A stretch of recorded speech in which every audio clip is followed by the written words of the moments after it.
Sa iba pang balita, personal na tiniyak ni Pangulong Bongbong Marcos ang mga konkretong hakbang ng gobyerno upang tugunan ang power crisis sa Siquijor.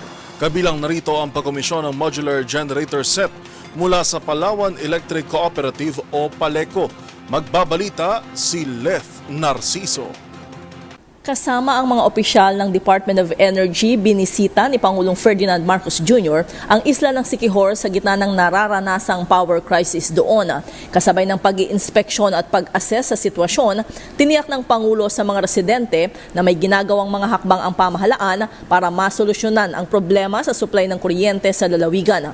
Kabilang dito ang pagkomisyon sa 2 megawatt modular generator set mula sa Palawan Electric Cooperative. Inatasan ni NEA Administrator Antonio Mariano Almeda ang Province of Siquijor Electric Cooperative Incorporated na gamitin ang nasabing genset bilang stopgap measure. Ito'y para matugunan ang kasalukuyang kakulangan sa supply habang patuloy na kinukumpuni ng Siquijor Island Power Corporation ang 3 nitong generation units.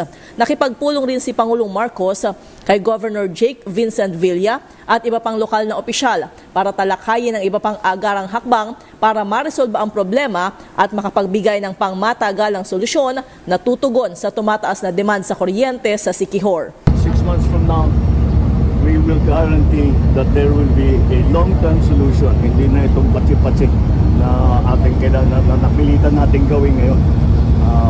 So the government will do its part, Siquijor must do its part.